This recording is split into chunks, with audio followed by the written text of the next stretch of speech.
more students attending college than ever before in history, the question of if a college education is worth the expense is a great question to ask yourself. Did you know that in 2013 there were 19.9 million undergraduates in the United States alone, compared to only 2.7 million in 1949? So over that 64-year period, that's an increase of over 737%. There are also over 5,300 accredited universities in the United States, so that gives each senior a possibility to find a college that is perfect for them, increasing the validity of the question of a college education is worth the expense. So my claim is physicians are deeply polarized on the tangible value of a college education, and the inherent issues we'll be looking at are the salary student debt issue, the jobs that require degrees, and the maturity of going to college. So the first topic we'll be looking at is the salary of a college graduate versus of a non-graduate. So graduates do make more money, but is it worth the ever-increasing debt? So in 2002, the Census Bureau conducted a study of college graduates opposed to non-college graduates. And they took 2,000 people and they put about 50-50, and on average, college graduates earn 75% more over their lifetime than a high school graduate, which equals out to about $2.7 million. And also going to college, there's a much higher probability you'll be hired on a job. So people that attend college have 3 times the probability of finding a job with their degree than someone that just graduates from high school. The percentages of unemployment rates, which was conducted in 2014, was college unemployment rates were only 3.5% opposed to 9% from high school graduates.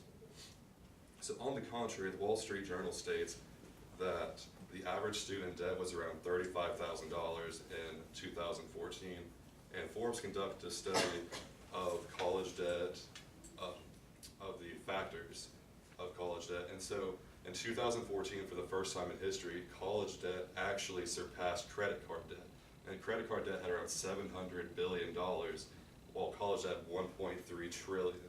Compared, that's only second on our scale, with mortgage rates being the first of $13.34 trillion.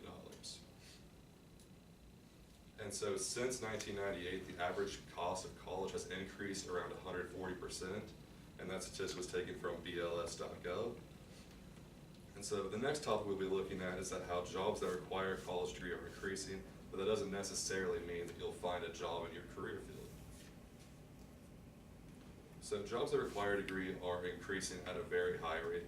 Georgetown University conducted a study in 2014-2015 of percentages of jobs that require college degrees.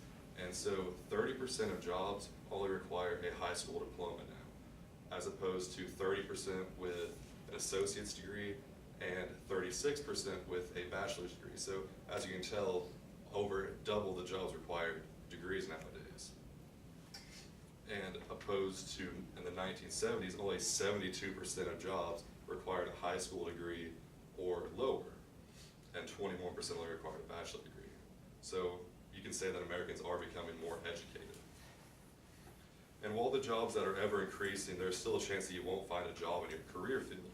So procon.org states that 1 in 3 students that graduated from college in 2012, there were over 16,000 parking lot attendants, 83,000 bartenders, and 116,000 janitors with bachelor degrees. So now let's say that you do decide to go to college. There will be some temptations that you have to face, along with maturity factors that you will gain throughout your high school or college career. So going to college does force you to become a more mature individual, but that doesn't necessarily mean you'll get there without temptations. So colleges by law do not include your parents in any academics or anything of that nature, so they treat you as an adult. So Hartwell from Psych Central states that when students are mature, motivated, self-directed, and responsible, they can be expected to make good choices and to learn from their mistakes. And so most people, whenever they graduate from high school, they just aren't ready to be in the real world at the age of 18, so college is a great alternative for them to gain maturity.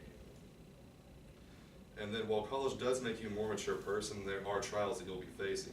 So Karen Smith from MoneyCrashers.com states that people who haven't lived on their own are easily drawn into the temptations of party life, Greek life, and alcohol.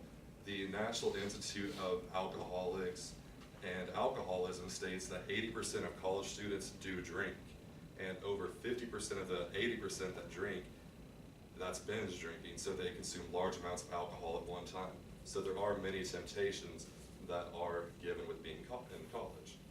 So with most students in this room having to approach the question of if a college education is proper for them, they need to ask themselves if the payout is worth the student debt, if they'll be able to find a job in their career field as opposed to just receiving a job that requires a high school diploma, and if they'll be able to withstand the temptations and gain maturity throughout their time at college. So while attending college may be on the top of your priorities list for some and might be on the bottom for others, it's ultimately your decision to decide which is best for you.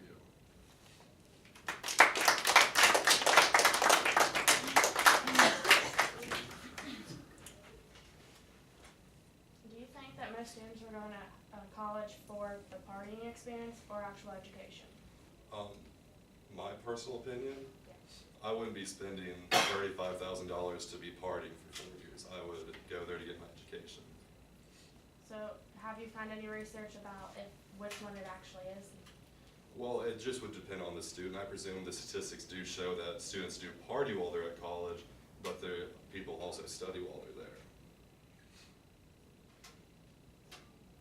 Brings up an interesting idea that you had stated how colleges are used to help students become more mature and kind of navigate through those types of partying decisions. But is it the college's role to make more mature students or more educated students? Well, I think that it's a play on both, because the college does support the educational facilities, but it is ultimately up to the student to decide what they want to do with their time on campus. So they won't force you to do your homework, but if you want to get a degree, they do recommend that.